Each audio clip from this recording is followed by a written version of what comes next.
Hi everyone, Comic Reviewer here. This time reviewing on the Disney film The Princess and the Frog.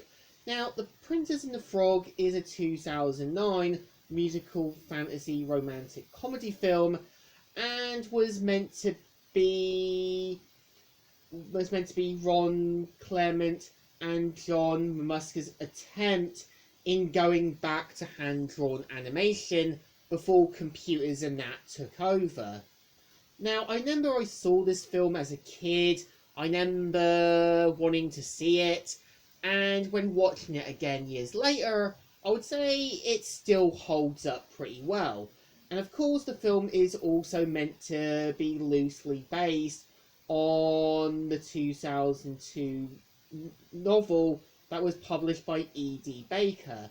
Now, the premise of the film is meant to take place in 1926, where we see how Tiana works numerous jobs to save up enough money to own her restaurant. We see how Tiana wants to kind of go the distance, and you can kind of tell she has the goals and ambitions to do it, and you can tell she wants to kind of keep the dream of owning a restaurant to make her father proud, who tragically died in World War One.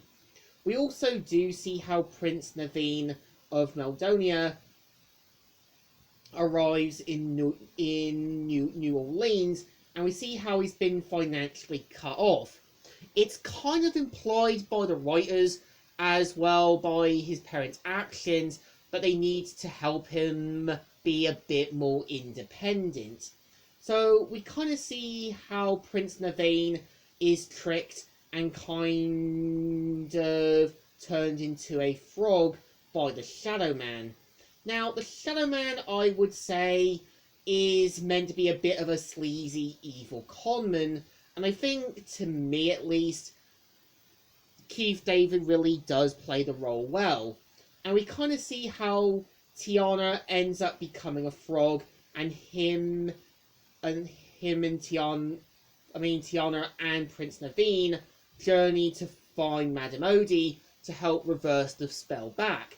And I think the film really does this well. We have more time to see how Tiana kind of opens up to her world with Prince Naveen. We see how Prince Naveen realizes that he can't do everything and needs to help be a bit more independent. And I think, for the most part, what I think the film does get right at is showing you the New Orleans back in the 1920s, as well in the opening, the 1912s. And I'm kind of surprised, at least, that there isn't too much racism. I know there's a little hints of it.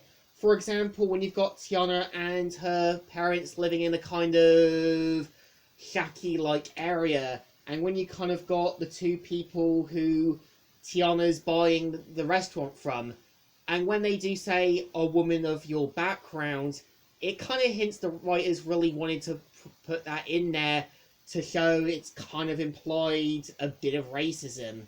I think what the film also gets right at is showing you the musical numbers. I think when you've got Ray's song, who's meant to be a firefly, singing the song Going Through the Bayou, and when you've got Madame Odie's song, it kind of gives this more, be happy with what you have, don't try to ask for too much. And I think when you've also got the Shadow Man song, Are You Ready? It really gives this steady, more otherworldly feel. And I think some of the characters really do work as foils, because when you kind of got Prince Naveen's butler, Lawrence, you can kind of tell he's a bit more greedy, ambitious, and wanting to go to a higher place.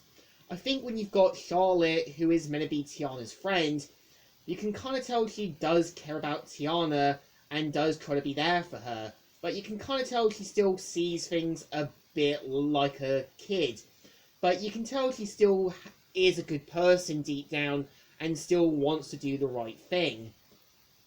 And I think for the most part, when you've got the animation style from Princess and the Frog, showing the cities, the backgrounds, the swamps and other areas, you can tell the animators really did pay a lot more attention to this and trying to give you this feel of what Disney can do when it's not doing computer animation.